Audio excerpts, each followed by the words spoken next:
Bueno, Listo. pues buenas tardes. Tenemos hoy el honor de contar con la licenciada Tania Palencia, educación especial en audición y lenguaje.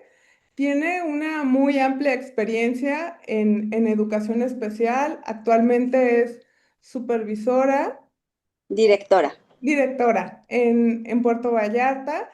Y bueno, ha tomado también como múltiples capacitaciones en el tema de inclusión y bueno, también tienes una amplia trayectoria, ¿no? En educación especial y razón por la cual quería yo como que nos pudieras platicar un poquito y compartir más que nada tu experiencia tanto personal, profesional con este tema de inclusión y pues también a lo mejor ampliar un poquito, ¿no? ¿Cómo es esto de la educación especial? Y no tanto de la educación especial como de la aplicación del paradigma inclusivo en el contexto en el que estás en Puerto Vallarta. Ok. Creo que sería bien interesante que nos contaras un poquito desde tu gestión directiva, cómo es que llevas a cabo esta labor, ¿no? Entonces sí me gustaría empezar preguntándote y ver si nos pudieras compartir un poco cómo es tu relación o cómo es que empezó tu interés por el tema de la inclusión a partir de tu propia experiencia.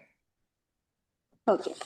Mira, yo vengo de familia docente y te agradezco mucho el que me permitas este espacio para platicar un poco esta experiencia, porque de repente, como director, yo soy directora de una USAER.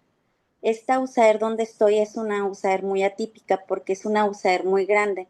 Entonces, como director de educación especial en una USAER es muy diferente el trabajo que hacemos, porque estamos nosotros como asesores en escuelas regulares, dando ese apoyo y ese trabajo, esa correlación con los docentes para la atención a la diversidad en el aula.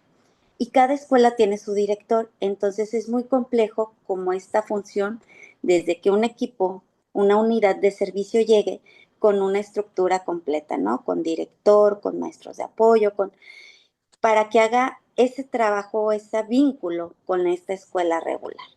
Pues la docencia siempre ha estado en mi familia y siempre me ha gustado mucho preescolar. Entonces mis primeros inicios fueron en preescolar, aunque mi mamá es maestra de primaria y siempre he estado en una primaria, pero siempre me ha llamado esta parte de la educación especial, ¿no? Esa parte decía, ¿por qué estos niños van a una escuela diferente? ¿O por qué les tienen tanto miedo a la gente? Porque a mí sí me tocó, no soy tan vieja, pero tampoco no tengo 20 años, sí me tocó esta etapa donde no te acerques al niño porque te contagia. Entonces yo decía, ¿por qué me va a contagiar? O te inculcaban el miedo a acercarte con personas con discapacidad, o sea, no te acerques a ellas. Entonces creo que esto me llamó mucho la atención, ¿no? Y y pues ahí parte el por qué ser maestra de educación especial. Fue por azares del destino. Yo iba a inscribirme a las dos normales al mismo tiempo, a la de preescolar y a la de educación especial. Por cuestiones geográficos, llegué primero a la de educación especial y me dijeron, es que no puedes estar las dos porque las dos tienen el mismo cargo horaria, las dos tienen... me quedo aquí, esta me llama más. Entonces, realmente ya tengo 20 años trabajando como docente. Empecé en un CAM, pues después llegué a una USAER donde empecé como enlace de dirección hacia doble función y pues ahorita ya soy directora del equipo. Ha sido así como un poco mi trayectoria, pero en estos inter, como estamos en una zona en Puerto Vallarta y soy del estado, hay mucha movilidad en cuanto a jubilaciones de supervisores. Y pues me ha tocado también apoyar la gestión desde la supervisión. Por eso hay esta confusión como que, ¿qué eres? Porque en ciertos momentos sí soy el enlace de supervisión y en otros momentos soy directora. Entonces por eso hay como está de repente. Pues, sin embargo, ahorita tengo una supervisora. Y, por ejemplo, ¿cuáles son las barreras a las que te enfrentas como cuando tratas de implementar un poco el paradigma inclusivo, los procesos en el contexto en el que estás? Fíjate que te voy a platicar un poquito como mi historia desde esta gestión como director, ¿no?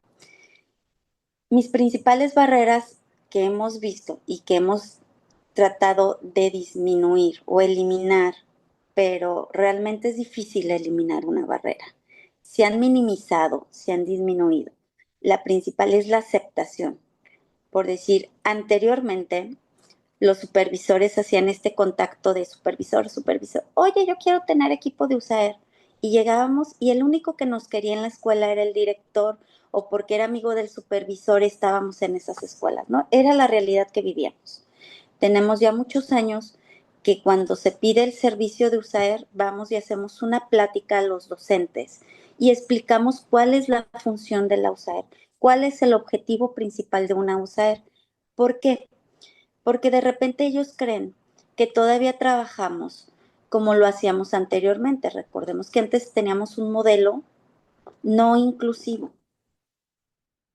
Entonces, era un modelo donde el maestro de educación especial llegaba a una escuela y seguíamos siendo muy terapéuticos. El maestro sacaba al alumno de ese entorno escolar y el de apoyo lo atendía. Este, luego llegaba la de comunicación y daba terapia de comunicación. Llegaba la psicóloga y ayudaba ahí también. No digo que daba terapias psicológicas, pero sí aplicaba cuestiones psicológicas con el alumno. Entonces, después de más de una hora, 2 horas, se regresaba el alumno al salón. Entonces, muchos maestros quieren que sigamos con este trabajo. Esa es la principal barrera, la falta de información que hay para que, ¿qué es lo que hace una USAER? Cuando llegamos y hablamos con ellos y decimos, es que nosotros no venimos a sacar alumnos, ya no nos quieren. ¿Por qué? Porque la solución para ellos, para atender a la diversidad, muchas veces es, sácame al alumno del salón. Y pues la inclusión no es eso. Eso estamos hablando desde un enfoque de integración, ¿no? El alumno está dentro del salón, llegábamos nosotros, lo sacábamos y la principal, una vez que atendíamos al alumno, íbamos con la madre de familia o cuando llegaba por ellos y dábamos la devolución y las tareas, ¿no? Lleva esto, tiene que hacer estos ejercicios, póngalo a hacer eso. Y al último decíamos al maestro, oiga maestro, ya hablamos con la mamá, ya lleva tarea, se la van a entregar y ya me la pasan. Entonces realmente el alumno estaba incluido en la escuela, pero era atendido por la SUSAER.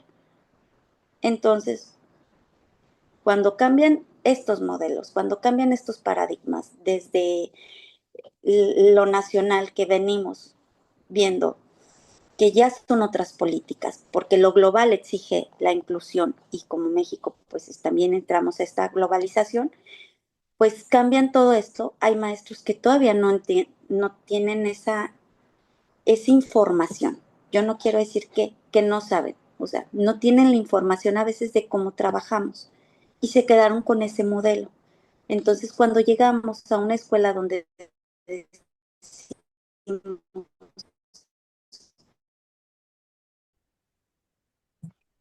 entonces cuando llegamos y les decimos bien qué es lo que hace la USAER, tienen entonces no vas a atender al niño, no. Ahora mi principal foco de atención eres tú. Eres tú, o sea, maestro, yo vengo contigo a hacer esta codocencia, a hacer este acompañamiento contigo, maestro de apoyo con maestros, yo director con directores, ¿no? Y a llevar este proceso acompañando a mi equipo, porque realmente quien está en las trincheras no soy yo. O sea, es un gran equipo que tengo, un gran equipo que, que me respalda, por decirlo así, yo lo respaldo porque somos esto un equipo, donde ellos están ahí con los maestros, donde ellos están ahí con padres de familia. Y en última instancia, cuando de repente tenemos que corroborar algo, pues sí es con el alumno. Pero esa es nuestra principal barrera. Primero, la aceptación. Esta aceptación que viene desde la desinformación o de repente tenemos muchos docentes que tienen tan puesta esta camiseta que es el temor a no dar el ancho. O sea, y hay veces que se toma como apatía hacia el alumno, pero realmente no es que sea apatía, no es que no quiera el alumno estar en el grupo. Lo que pasa es que están tan comprometidos que tienen tanto miedo a fracasar y no ser el maestro que este alumno necesita que lo disfrazan con este temor, ¿no? Esas son las barreras que hemos Ujú. visto en cuanto a la escuela, pero también hay una que no debería de darse. O sea, no sé si en otros municipios aquí de Jalisco pase, pero desafortunadamente en Puerto Vallarta, como somos tan poquitas USAER, donde estamos se satura de alumnos. Y hay veces que son alumnos que vienen desde colonias de más de media hora, porque aquí las distancias tampoco no son tan exageradas, o vienen hasta del estado vecino porque somos frontera con Nayarit, entonces vienen desde otros, desde el otro estado, se oye el raro, pero estamos a 15 minutos, 20 minutos del otro estado, ¿no? Dependiendo de la escuela. Entonces vienen a buscar de escuelas donde haya USAER, porque ahí sí se les da la atención. Entonces llegamos a ser también barrera para la escuela como la USAER, porque ya no nos quieren los maestros porque se saturan esa escuela de alumnos porque saben que ahí sí los van a recibir. Entonces llega a volverse una barrera también la aceptación de los alumnos, la inscripción, porque los directores dicen, me saturan alumnos que no corresponden porque a los de mi comunidad ya no tengo espacios. O sea, no quiero decir con esto que el director cierra puertas a todos los alumnos, no, porque también se saturan ellos. Hay grupos que de repente dices, híjole, tenemos escuelas que no tienen sillas y tienen más alumnos y mandan más alumnos porque la estadística dice que caben más alumnos ahí, ¿sale? Pero no están las condiciones para que estén. Entonces, estas son como las principales barreras que hay en la escuela. Y también, pues, la otra parte es en la casa, ¿no? Con padres de familia. De repente el padre de familia, pues, tenemos muchos papás aquí que si no trabajan, no comen. Entonces, no dan el tiempo a la escuela, no dan el tiempo a reuniones, no dan el tiempo. Y aparte, si no tienen ese tiempo, hay otros que todavía a nivel secundaria no han aceptado la condición, las características, lo que implica el diagnóstico que trae su hijo. Y Y desde, esto los... ujú, Ah, dime. perdón que te interrumpa, pero desde tu perspectiva, por ejemplo, regresando un poquito al tema de los maestros, ¿consideras como que hubiera servido como una cierta como transición entre un modelo y otro? Creo que sí, porque mira, qué buen punto, qué buena pregunta. Desde mi punto de vista y desde lo que hemos analizado como USAER, porque también hemos hecho estos análisis, de repente vemos que nos dejaron toda la responsabilidad de educación especial, ¿sí? De la inclusión, siendo que nos vuelven a dar como a nosotros, ahí te va la pelotita, ustedes son los de la inclusión. Pues si es inclusión no nos corresponde, o sea, somos los menos que debemos estar jugando con esta pelota, ¿no? Desafortunadamente, hubo un cambio político, un cambio de modelo. Y aparte hubo nuevas políticas. O sea, el alumno tiene que estar porque tiene que estar en la escuela y no le puedes negar el acceso. Y las escuelas así como que, pero no estoy capacitado. O sea, yo no tengo como esa currícula porque sí hay muchos maestros con currículas, ya, pues, para no decir años de ser, con muchos años de servicio, estoy hablando de hace 30 años de servicio en un sistema federal, por decir, en una escuela federal, donde pues ellos realmente hablar de inclusión de un aula, incluyente, de un espacio donde ya no ves esa heterogeneidad, ay, se me fue la palabra, perdón. Como que no es homogéneo, es heterogéneo. La homogeneidad, Ajá, gracias, de ajá. ver estos grupos homogéneos y no tan diversos, ay Dios, de repente se me lengua la traba, una disculpa.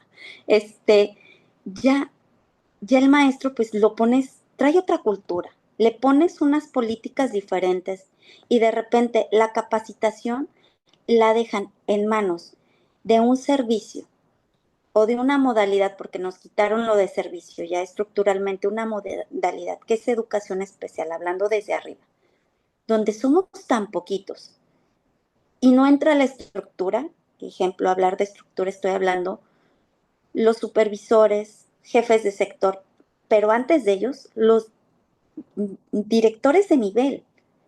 Les hablan de inclusión y ellos dicen, sí, la inclusión, somos incluyentes y todo, pero realmente mucha información y muchas exigencias no bajan a la estructura. O sea, de aquí, de las políticas, se brincan a las aulas y queda un vacío legal en toda esta estructura y que los responsables siguen siendo los docentes. Yo respeto mucho al docente, respeto mucho el trabajo que hacen en el aula, Sé que es complejo, pero sé que no es, o sea, sigo siendo esa soñadora que sé que no es imposible. O sea, yo llegué a ver a mi mamá con 65, 68, 70 alumnos en un aula. Y como sea, salía. Pero tiene que ver mucho la actitud. Pero en este espacio que tú dices, dejamos ese vacío donde el docente se siente solo, no se siente acompañado. Y todavía llega educación especial, las USAER y dicen, no me vas a quitar el problema, sino que quieres ayudarme al problema con el salón. O sea, ¿qué voy a hacer? ¿No? Entonces, creo que sí hay una desvinculación del sistema importante y no solo yo, lo hemos visto, te digo, como equipo, lo hemos analizado. Creo que si desde arriba no solo se diera la indicación, sino también como la acción y la capacitación que viniera en cascada, no con un servicio alterno que quiera cubrir pocas escuelas, porque es lo que hacemos, cubrimos pocas escuelas y donde no estén como, no quiero que se escuche que no estén al pendiente, pero de repente, si entre tanto alumnado, entre tantas escuelas que atiende un supervisor, entre tantas cuestiones administrativas, políticas que se nos pide, de repente el que estén ahí dando este acompañamiento cercano y ver realmente si se está haciendo o no la inclusión dentro de un aula, dentro de una escuela, creo que ahí es donde nos estamos perdiendo porque como educación especial somos pocos, realmente somos muy pocos. Por decir aquí en Puerto Vallarta, del estado solo es una USAER. Y esta USAER es la que tu servidor es director. Y tengo 9 maestros de apoyo. También están los compañeros del sistema federal. Ellos tienen un poco más de USAER. Pero ni entre los dos subsistemas, que es federal y estatal, atendemos el 10% de las escuelas de Puerto Vallarta. Sí que es un porcentaje muy, muy Muy bajo, ¿no? bajito, A la cantidad muy de, bajito. sí, claro, de necesidades, ¿no? Entonces, Ujú. realmente es una situación que es compleja. Y luego, escuela que llegamos, escuela que saturamos de alumnos, pues ya no nos quieren, o sea, y realmente, de repente, para que pidan el servicio o para que quieran el servicio de usar es complejo. Y sí hemos estado trabajando por no abrir escuelas, al menos que sea así como por indicación de alguna, de no abrir escuelas donde realmente la mayoría de los maestros no acepten como el trabajo que hacemos, porque es complejo y es pesado para mis compañeros y los entiendo, o sea, estar luchando contra corriente con un maestro que no quiere del servicio, pero tiene que aceptar el servicio porque el director así se lo mandó. Entonces, y hay maestros que realmente no necesitan del servicio, o sea, ¿por qué? Porque ellos dan respuesta a estos alumnos. No con esto los alumnos quiere decir que todos salen leyendo y escribiendo, no, según el proceso de cada uno, pero es esto, atienden y potencializan las habilidades de cada uno de ellos y no requieren de un equipo de USAER. Entonces, también ahí nos estamos desperdiciando en estas escuelas, se oye feo el desperdicio, donde ya están estos maestros que no nos requieren, pero pues tampoco no nos quieren soltar porque de repente Puerto Vallarta, no sé si les pase a ustedes allá en otros municipios, pero a nosotros aquí en Vallarta somos un municipio de mucha transición de docentes. O sea, llegan muchos maestros a jubilarse, llegan a escuelas de paso porque están muy lejos de sus casas. Entonces, cada ciclo escolar, todas las escuelas tienen mucha movilidad de docentes. Y eso también genera una barrera, porque el proceso que llevas avanzado, si llegan, hay escuelas donde si 5 maestros de una plantilla de 9 a veces se cambian, entonces tú dices, ay, o sea, es la mitad de la escuela. Porque, digamos, el modelo un poco está construido como para que capaciten al personal y se suponga, o sea, se supone que ellos continúen, ¿no? Con el trabajo, pero ante esta gran movilidad, pues es complejo como darle continuidad, ¿no? Ujú. Sí, por decir nuestras orientaciones, menciona que la USAER es un servicio itinerante, ¿sí? Que, que hace sus procesos y deja la escuela a que siga sola y se va a otra escuela y se va a otra escuela Sin embargo, la realidad es diferente. O sea, hay escuelas que por toda esta movilidad cambia, o se queda el personal pero cambia el director. Entonces, cambiar director hay veces es cambiar toda la dinámica. Todo lo avanzado va para atrás porque el director dice otra cosa, porque También el te iba a director piensa preguntar de otra justo forma. eso, como que en tu experiencia de trabajo como más con directivos, ¿cuáles son como las necesidades que tú de repente has detectado en ellos cuando empiezan como a trabajar bajo un paradigma inclusivo? ¿Cuáles son las necesidades? La principal necesidad es la capacitación a sus docentes. O sea, ellos no quieren soltar a un, por decir, tengo una escuela que ya íbamos de salida y hace la gestión ante el mismo director de educación especial. ¿Por qué se tiene que ir la USAER nomás por el tiempo, por los años que tiene aquí, si yo sí la quiero? Y las otras escuelas no las quieren, y les cierran las puertas. Y yo que sí la quiero, se quieren ir. O sea, no, no es que nos queramos ir, es que nos tenemos que ir. Entonces hizo esta gestión, ¿no? Y de repente así como que nos, ¿por qué? Porque él quiere que su personal siga siendo capacitado. Porque dice, y tiene razón, Pedro no es igual a Juan. Y nos enseñaste cómo trabajar con Pedro. Y yo, pues es lo mismo que trabajen con Pedro, eso mismo hagan con Juan. No, no, es que Juan es diferente. Enséñame cómo debo detectar las características también de Juan. Y luego llega María y también tienes que ver a María. O sea, creo que la, lo mayor que piden es esta capacitación hacia los docentes, porque ellos se sienten a veces con las manos, no puedo generalizar, pero la mayoría sí se siente con las manos como atadas por todo lo político que se nos pide, por todo lo administrativo, por todas las situaciones de riesgo que hay en un aula, que ahora son responsabilidad del docente. Y aparte, tener como este foco de la USAER ahí, o sea, de tener más alumnos, es complejo, sí se vuelve muy complejo. Y esta es como la necesidad de tener estas capacitaciones. Sin embargo, también veo, muchas veces me toca con mis homólogos, que siguen teniendo como estas prácticas también anteriores, ¿no? Un director es un administrador y hasta ahí.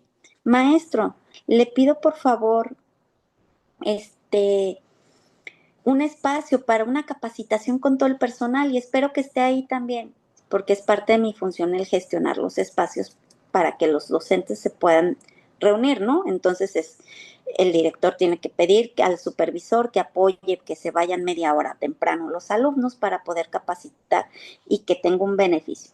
Pues después de hacer todas estas gestiones, el único que no entra a la capacitación es el director, ¿no? Y tú dices, es el principal que debe de estar aquí. Entonces también esa es otra situación que vemos. Sí piden la necesidad, pero siguen manteniéndose como de espectadores. Y esto sí es una gran barrera también para que fluyan los procesos, ¿no? Porque de repente si nomás estás de espectador, ¿para qué te quieren tanto tiempo? ¿Qué es lo que están haciendo? ¿Por qué de repente se los llevan a la oficina, van a platicar al aula de recursos? Pues no, estamos trabajando, estamos dialogando sobre los casos que hay en ese salón, ¿no? Pero es, es como, no todos los directores se involucran en estos procesos. Sí te piden, o sea, ellos quieren tener al personal capacitado para que den una respuesta, para que la escuela tenga cierto nivel, para que la escuela dé respuesta, pero muchas veces son los que nos incluyen. No, y me quedo mucho pensando como en esta propuesta de que también se tiene que trabajar con las culturas escolares, como que qué complejo es cuando, digamos, no todos se involucran o de repente no se toman en cuenta también como las necesidades de los alumnos, sus voces, ¿no? Entonces, como dices, si te quedas como en un rol de espectador, pues también ahí hay como ciertos valores implícitos, ¿no? De cómo se está trabajando la escuela. Entonces, también creo que a veces hay como una falta como de... sí, más allá de la capacitación, como hasta de análisis no sé, en todo el personal, como de qué tan necesario o no es esa propuesta, qué tan, o sea, pero como una vivencia personal, ¿no? Como de vivirlo como algo que es de todos, ¿no? O para todos en ese sentido, ¿no? Y en ese sentido me quedé mucho pensando, como desde tu perspectiva, ¿cuáles son como esas diversidades que quedan como menos visibilizadas en todos estos proyectos de inclusión? Porque aunque decimos que inclusión es para todos y todas y etcétera, etcétera, pero siempre como que se priorizan cierto tipo de diversidades, otras no se ven. ¿Cuál es tu punto de vista al respecto?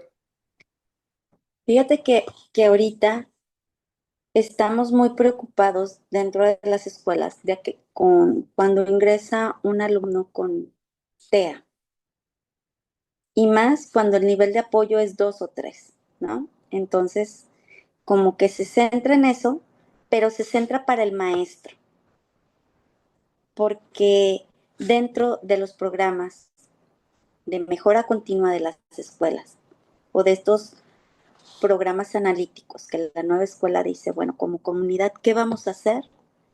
Siempre van enfocados a lo que se les pide, que es lectura, comprensión lectora, resolución de problemas, pero no va más allá de, hay una alumna que requiere que todos los docentes aprendan braille, porque en algún momento la puedan tener. Entonces, como ahorita el problema es de un maestro, y así lo ven, el problema es del maestro el primero, pues que el maestro el primero lo solucione. No es un problema de la escuela.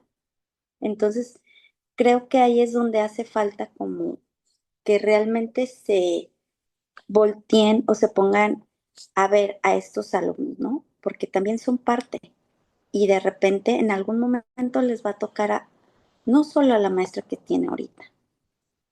Entonces no ven esas situaciones y van apagando como al maestro que le va tocando que se le vaya capacitando. ¿Sí me explico? No hay esa situación de, pues es un alumno que entró y que todos tenemos, en algún momento lo vamos a tener, capacítenos a todos. Y cuando se capacita así al personal, como no lo están viviendo, no es algo que ahorita sea parte de su diagnóstico o de lo que están viviendo, pues no lo toman como, no lo visibilizan. Pero realmente, más que a veces alumnos que pasan desapercibidos, son todos aquellos que no tienen un diagnóstico, porque el maestro ve un diagnóstico y se asusta. Entonces, hay muchos alumnos que no tienen un diagnóstico porque no tienen una discapacidad, pero sí tienen una condición o si tienen retos para el aprendizaje significativo. Seguimos encontrando alumnos en tercero de secundaria o en segundo de secundaria que son tan hábiles para copiar, para escribir, que los docentes a veces no se dan cuenta que no leen. Entonces tú dices, ¿cómo es posible que en tercero no te hayas dado cuenta? Pues no me eches la culpa, ya pasó un segundo, ya pasó un primero, ya pasó una primaria. Pero tienen otras habilidades y pasan desapercibidos. O aquel que nunca habla, porque, o el que no genera problemas, que está muy tranquilito, pero no aprendió nada en todo el día. No le quedó claro nada en todo el día. Entonces, son los que no están en esta, los que no ponen en esas mesas, ¿no? De debate, los que no están visualizados por las escuelas. Está el que trae un diagnóstico médico, ese sí, porque desde antes de entrar ya saben que va a llegar. Entonces ya hay esta preocupación, ya hay esta, ¿qué vamos a hacer? O sea, es que trae, ahorita lo que vemos mucho en primeros ya sea, o segundos de preescolar, primeros de primaria o en secundaria, primeros grados, que es estas semanas de diagnóstico, pues aquellos, es que desde la preinscripción dice que va a llegar un niño con síndrome de Down y ya están todos asustados. Y yo, ¿por qué están asustados? Pues es que va a llegar y ya necesito que me capacites al maestro. ¿Con qué te voy a capacitar? Cada alumno es diferente, o sea, ya vimos las generalidades de un síndrome de Down. Sí, pero no te puedo decir cómo lo vas a atender porque no lo hemos ni observado, ¿sabes? No ha llegado a la escuela y ya quieren estar de repente haciendo acciones para atender a estos alumnos, pero no ha llegado. Y realmente no sabes hasta que no llega ahí si sí va a estar o no, porque hay veces que los papás hacen la preinscripción, pero estos niños nunca llegan a estas escuelas, porque el papá se arrepiente, porque mejor lo cambiaron de escuela, XX. Entonces son estos alumnos que no traen un diagnóstico médico los que a veces no son vistos o los que no tienen problemas de conducta, porque realmente ahorita lo que sí implica mucho en una escuela, y estoy consciente de la situación, son los problemas de conducta fuertes a veces que traen los alumnos y que generan situaciones más allá del habla, ¿no? Y que a veces, digamos, visto como desde un paradigma inclusivo, también tendría que ver como con qué tanto diálogo también existe, ¿no? Entre docentes y estos alumnos, o a veces hasta de descubrir qué nos quieren decir también con esas conductas, ¿no? A veces ellos también tienen como sus propias necesidades, ¿no? Y creo que a veces es complejo también para los docentes darse cuenta que en realidad existe un vínculo y a veces es como complejo trabajar y ver como también desde dónde están viendo los alumnos, ¿no? Hace poco hicimos como unas entrevistas terminando el ciclo escolar con los alumnos que tenían reprobación y obviamente un 80% tenían problemas de conducta, ¿no? Que era como un poquito como este tipo de evaluación punitiva, ¿no? Como que te portaste muy mal el ciclo escolar, pues ahora pues viene la calificación, ¿no? Y muchos de ellos a mí me decían, es que yo siento que a mí no me daban oportunidades, pues era como que te portas mal, entonces les avisaban hasta el final del trimestre ya reprobaste, ¿no? Porque o sea, por tu conducta, por varias cosas, ¿no? Entonces sí creo ¿Sí? que a veces por ejemplo, este tipo como de diálogos o también darles voz a los alumnos, a los docentes también, y tratar como de que platiquen en ese sentido es una cuestión como es un reto, ¿no? Que me parece como muy, bueno, más en niveles de secundaria, ¿no? Que los problemas de conducta a veces sí son diferentes, ¿no? Fíjate que pues parte tiene que ver también mucho de estas etiquetas que vienen arrastrando, ¿no? Todavía no sabes, comento cómo es el niño, pero a veces ya tienes todo un historial del niño. O sea, ay, no, te va a tocar el grupo y en el grupo está fulanito que se porta así, así, así, así, y ya desde el primer día tú estás así, ¿no? Y tal vez eso impide este vínculo que hablas. O sea, hay alumnos que son muy sensibles en esta situación y aunque no te lo digan con palabras, aunque tú no se lo digas con palabras, no me caes, lo sienten, o sea, ellos de inmediato sienten ese rechazo del docente. Entonces, cuando no hay este vínculo con los docentes, también pasa estas situaciones de que pues, no me quieren en el salón, pues tampoco yo quiero estar aquí, o sea, y esta rebeldía, ¿no? Que mencionas, o sea. Y en secundaria pues se pone más complejo todavía por las edades de los chicos, o sea. Y realmente seguimos con estos huecos en la estructura, ¿no? Que hablábamos. Por decir la USAER son 9 maestros de apoyo y tengo solo una psicóloga. Y estos 9 maestros de apoyo atendemos 10 escuelas más otras de orientación, o sea, no solo esas 10 escuelas donde hay un seguimiento que hace la USAED, sino aparte vamos a otras escuelas a dar capacitaciones. Entonces, no tengo, por decir, un equipo completo en el área de psicología para que me atienda, para que se atienda y se brinda esta atención de esta área, que es muy importante para todas estas cuestiones conductuales dentro de las escuelas. Tengo un recurso que lo estamos exprimiendo a más no poder porque de repente le digo, sí, me atiendes 5 escuelas, pero necesito que me evalúes en las 10 escuelas, o sea, y el seguimiento, pues no va a haber seguimiento porque no hay recursos, o sea, enfócate a dar seguimiento a 5 escuelas nada más. Y es complejo, o sea, yo también veo este desgaste de las compañeras, ¿no? Porque como te digo, el desgaste es de ellos, es de mi equipo, porque ellos están ahí luchando. Ellos han tenido literal les han cerrado las puertas en las narices, han tenido el desplante de los maestros, el desplante de los directores, de repente, pues, aquí no nos quieren, pues vamos. De repente, pues, ya viene nuevo director, vamos a ver qué pasa. O sea, son situaciones complejas, ¿no?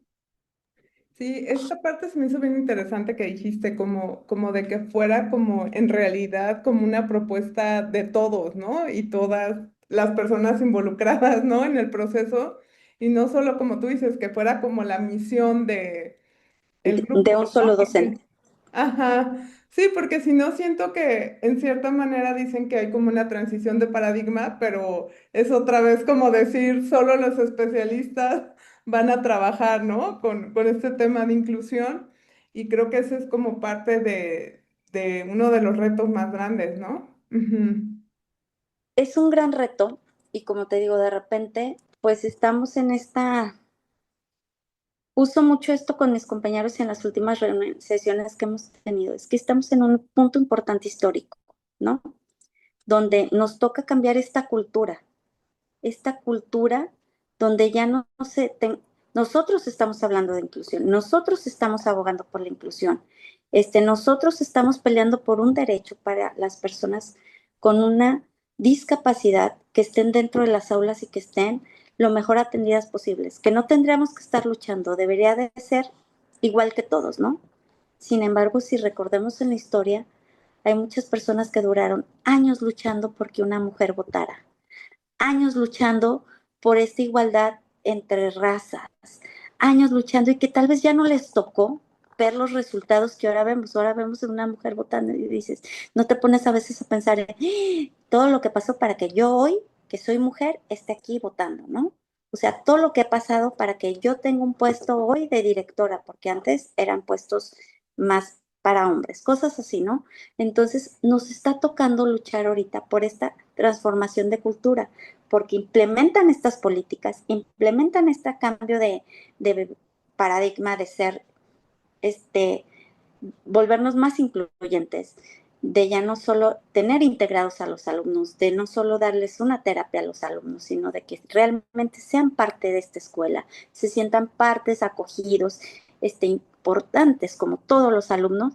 Entonces, sí estamos como en ese hueco y que tal vez en 5 años no logremos cubrir estos huecos todavía, pero sí ir cerrando esa brecha de cultura y políticas para que en cierto momento no se tenga que hablar de la inclusión, porque es algo que se está viviendo, ¿no? Y creo que este trabajo pues nos está costando a los que estamos ahorita en la frente, así como les costó a los que iban a las marchas, a los que iban y peleaban, a todas estas personas que hasta dieron su vida en cierto momento para que todos gocemos de esa, de ese derecho.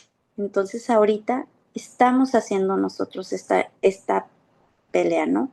Y como escuela, al punto que iba después de tanto rollo, al punto que voy, es que sí se puede. Nos ha tocado ciclos escolares donde parte importante o medular de los programas de mejora continua en las escuelas es la atención a los alumnos con discapacidad auditiva. Y la escuela solo tiene uno.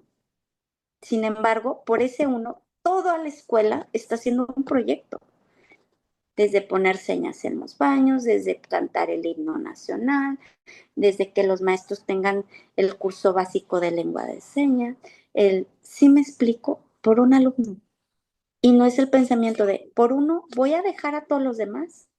No, vamos a sumarle todos a ese uno y toda la escuela está preocupada. Involucras niños, involucras padres, involucras maestros, vinculas con otras instancias y se logra. Entonces, sin embargo, cambian maestros, cambian director y esto se pierde.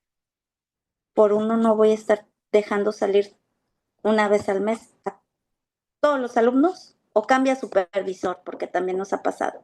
Este, no voy a dejar salir temprano para que todos los maestros tomen lengua de señas mexicana, ¿no? Entonces, o darles tarea y que se lo lleven de tarea. Y si el docente tiene doble plaza y si tiene familia, ¿cuándo hace eso? O sea, realmente no es a veces este desinterés, sino de que hay muchos factores que van a obstaculizar.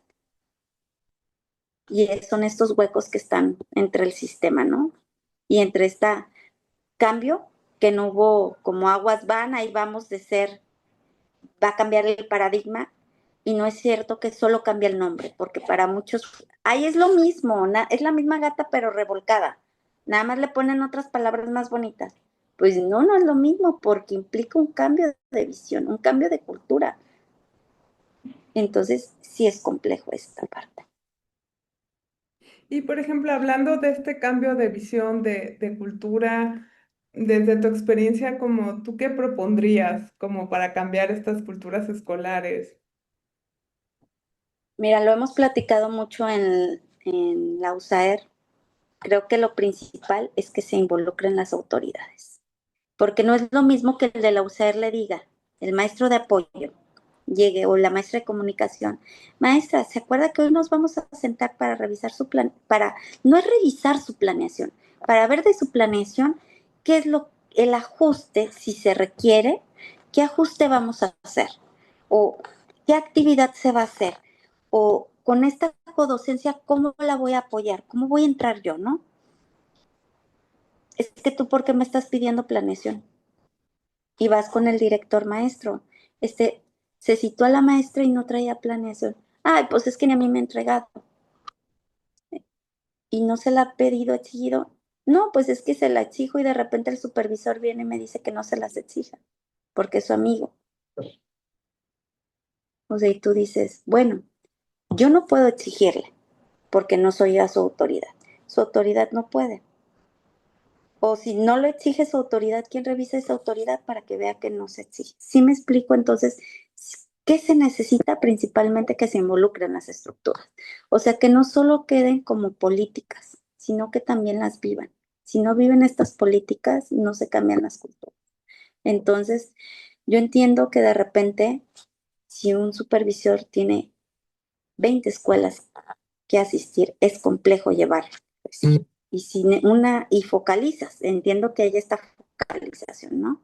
Pero de repente el supervisor dice, es que tengo otra indicación de jefe de sector. Y el jefe de sector dice, es que yo tengo otra indicación de mi director de nivel. Entonces, mientras no tengamos como todos esta misma, este mismo objetivo bajado desde estructura, no podemos, ¿sí? Porque de repente sí es complejo cuando hasta a veces los padres de familia, a ese niño le pusieron 10, ¿por qué le pusieron 10? Y va con el director a quejarse o con el supervisor, y el supervisor, es que cambian la calificación porque le pusieron 10.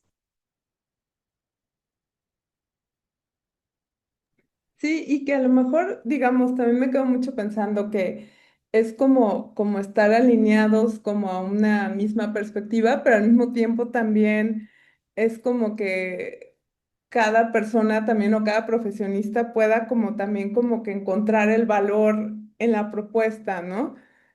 A mí se me hacía como muy interesante cuando les pregunto a los docentes o directivos como que si están a favor o en contra de la inclusión, pueden contestarme las dos cosas, ¿no? Que a favor o en contra, ¿no? Hay quien dice, no, es que es más trabajo, es que no me debería de tocar, etcétera, etcétera, ¿no? Pero cuando tú les preguntas si están a favor o en contra de la exclusión, un 100% te dicen que están en contra, ¿no? Pero no hay un vínculo con relación a pensar que la inclusión es como una manera para luchar contra la exclusión. O sea, no hay como una correlación entre esos dos paradigmas, ¿no? Y esa parte se me hace bien, bien interesante porque a lo mejor yo siento que parte de que no se encuentra a veces como tanto valor al mismo discurso es porque a veces es como no saber bien en qué consiste, ¿no? No sé si tú te has encontrado algo similar, o sea, como realmente bien a bien, en qué consiste como esta cuestión de decir que ahora somos inclusivos, ¿no? Con esto que decías que si era lo mismo, no es lo mismo, pero a veces no sé qué tanto alcanzan como a ver qué tanto aborda el discurso de inclusión. En tu... Maestros, concuerdo con lo que dices, ¿no? Realmente ellos están en contra de la exclusión. Y sí, muchas escuelas dicen, es que nosotros somos bien incluyentes. Aquí están los alumnos, los ponemos a participar y todo, pero dices, es que no es todo. Le Ujú. traes actividades que requieren, pues a veces sí y a veces no, entonces no son totalmente incluyentes. O sea, están pensando cuando hacen alguna escena para algún evento, piensan que esté ese alumno o él se tiene que adaptar a lo que ustedes no, pues no pensamos, sacamos, o sea, sin pensar. ¿Sí me explico? No se ven como excluyentes, porque sí me queda claro que cuando tú les dices, es que eso es exclusión, les mueve. Les mueve mucho el que tú les digas que son excluyentes. No se visualizan porque realmente como que esta parte, eso es excluir, sí, eso es excluir. O sea, no pensar en tu alumno ya es excluirlo. No darle lo que requiere es excluirlo. Y no solo aquel alumno que tenga una discapacidad o una condición, al grupo en general. Si tú no le estás dando lo que tu grupo necesita, es exclusión. De repente permitimos muchas cosas y digo permitimos porque no podemos a veces hacer mucho. Tenemos que ser en esta función de repente prudentes, yo les digo, tenemos que ser diplomáticos porque no puedo llegar a decirle a los directores, ustedes y sus docentes y esta escuela es así, así, así, porque nos dicen bye. Y en lugar de estar haciendo un bien a toda esa comunidad, estamos haciendo, o sea, gana más esta parte. De repente tenemos que ser muy diplomáticos porque trabajamos con personas, ¿no? Y esta parte sí tenemos que ser el llegar a decirle a un maestro o a un director, tú eres la barrera, mm, mueve mucho. O sea, es porque tú eres el excluyente. O sea, que al fin y al cabo llegamos a este punto, ¿no? Al de excluir. Y muchos sí son muy excluyentes. Entonces, el hecho de decir, este, mi anterior supervisora me hizo ver esta situación. Me dice, el hecho de decir, tengo 34 niños y a Pedro ya es exclusión. Y yo me quedaba así, sí, cierto, o sea, porque son 35 niños, o sea, no tendrías por qué decir, tengo 32 y a Pedro y a Juan, o a dos con esta condición. No, entonces tienes 34 alumnos. Son todavía prácticas o acciones cotidianas que hacemos que habla de esta exclusión que hacemos, pero es una exclusión como disfrazada, si quieres, o no consciente, pero la seguimos haciendo. Entonces, de repente, ahorita las situaciones en los grupos de primero es que ya son 40 niños y aparte tengo tres con alguna condición. Pues entonces no tienes 40 niños, tienes 43 alumnos, tienes 43 niños. Desde el discurso, ¿no? Es que a mí ya no me gustaría que sigan entrando más alumnos a ese grupo porque tengo cuatro con discapacidad. O sea, es exclusión. Sí, porque también es pensar que esos cuarenta y tantos también tienen las mismas necesidades y formas de aprendizaje, cuando en realidad es como súper diverso, ¿no? La forma como aprenden esos cuarenta y tantos conos sin discapacidad, ¿no? Pero sí cuesta mucho como de repente quitarse ese paradigma, ¿no? De decir que porque no tienen discapacidad todos aprenden al mismo ritmo y de la misma manera. Es complejo quitar como ese sesgo, ¿no? Sí, y asegúrame que esos 44, o sea, esos 40 que no son estos tres niños que ya sabemos, no tengan algo porque no tienen un diagnóstico. O no estén pasando por una situación emocional que les afecte el aprendizaje. También tenemos que ver esta parte. O sea, que puede ser algo transitorio que te toca en ese grupo, en ese momento vivir como docente, la pérdida de un familiar querido y que se viene abajo el alumno. Y no es por cuestión de capacidad, es cuestión emocional, o sea. Y también ya vas a decir, tengo 39 y porque no está aprendiendo, más el que los papás están peleando la custodia y todo, y ya son 38 más el que... Todos tenemos algo, o sea, todos tenemos algo, sencillamente hoy yo les digo, a veces me amanece nublado y lo emocional también me apega y no por eso ese día no rindes tal vez igual. Y si rindes, o sea, qué bueno que rendiste igual, pero hay niños, o sea, estamos hablando de niños, un adulto nos podemos autorregular más, pero un niño no sabes, hoy te puede dar todo su 100 y mañana te puede dar un 50 y pasado mañana un 40 y no por eso vas a decir, ah, pues por 2 días que me fue mal, ya es el de conducta mala, o sea, ¿Sí me explico? Sí sigue pensando más estas etiquetas, estas situaciones, pero yo sigo insistiendo que la raíz de todo es esta barrera que de repente que es el miedo. Y el miedo te lleva a la no aceptación.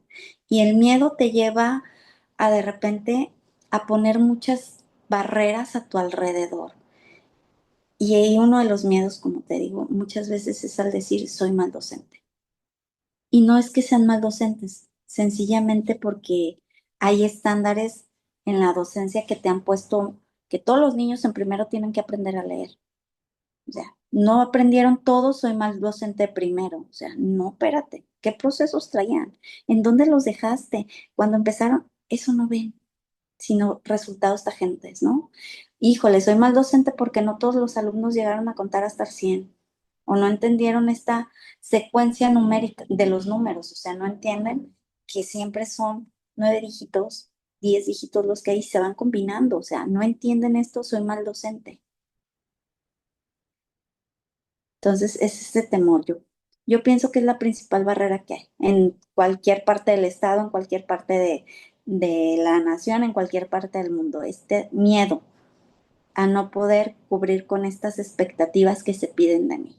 Entonces, no me voy a ver vulnerable que soy miedoso o que tengo miedo que no sé y pongo la barrera, yo no lo quiero. O sea, no debe de estar aquí. ¿Sí me explico?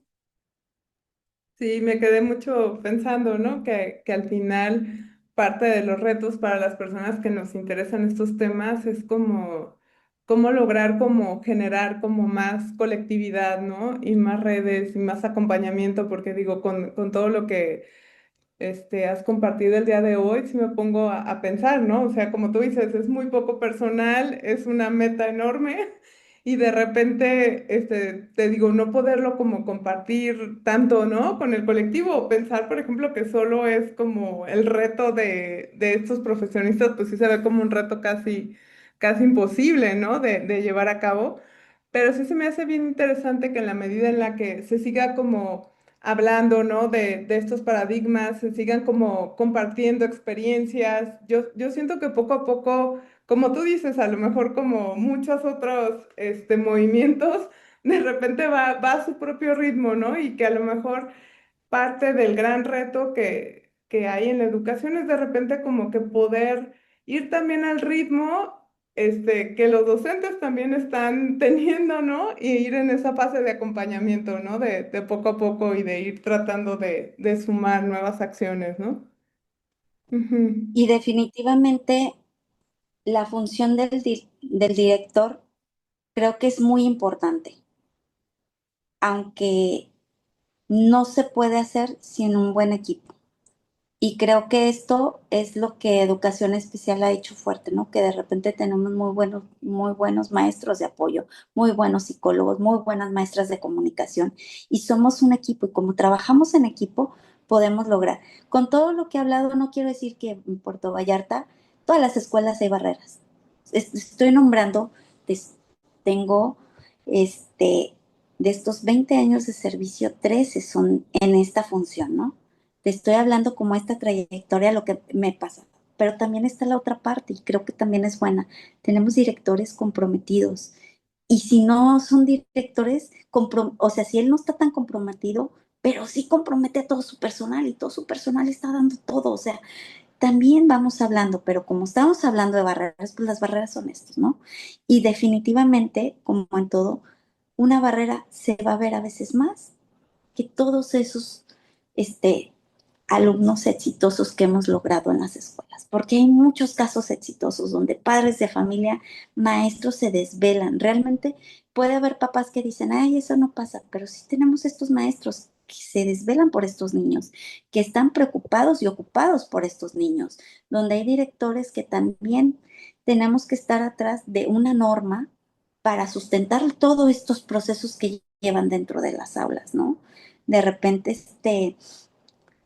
yo tal vez soy la que menos impacta como en una aula presencialmente, pero para que mi compañero esté ahí dentro de esa aula, tiene un respaldo y ese respaldo soy yo. Entonces, aunque ellos hagan todo ese trabajo, también dentro de ese trabajo de seguimiento y orientación estoy yo. Entonces, como de repente es esta parte de la función, de la gestión que yo hago, lo que está atrás de bambalinas, lo que no se ve, ahí estamos los directores, haciendo estas gestiones, haciendo estas luchas a veces director con director que no se ven. Y hay veces me dicen, es que eres muy dócil, no hablas tan directa con los directores. No, es que nunca voy a llegar con un director de manera agresiva. O sea, es que maquillas la situación, no maquillo.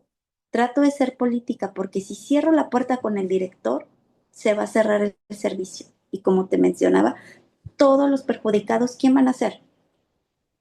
Los docentes y los alumnos, principalmente los docentes, porque una vez que ven las ventajas de esta codocencia o de este acompañamiento o de el hecho de sentirse que no están solos, que tienen alguien con quien van a hablar, con quien los va a apoyar, ellos ya se sienten hasta más relajados en el aula. Entonces quitamos también esas experiencias cuando uno llega a ser tajante con los directores o con un maestro. Entonces sí tenemos que tener, aparte de todo, mucho tacto con ellos, porque estamos hablando entre colegas. No puedes llegar con un colega a decirle tu trabajo no sirve, porque si no, pasas a perjudicar todo un proceso. Bueno, pues te agradezco muchísimo. Yo creo que siempre hay mucho que hablar, ¿no? De estos temas. Ojalá que podamos en otro momento seguir dialogando. Pero sí me parece que empezar a hablar al respecto de las problemáticas, de qué está funcionando, qué no está funcionando, puede como Claro. ser muy productivo, ¿no? En este avance. Pues muchísimas gracias por todo. Seguimos en estas charlas.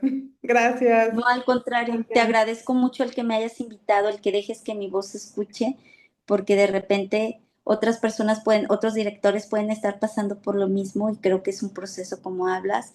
Te agradezco mucho el espacio, el tiempo y pues estoy a tus órdenes. Gracias. No, de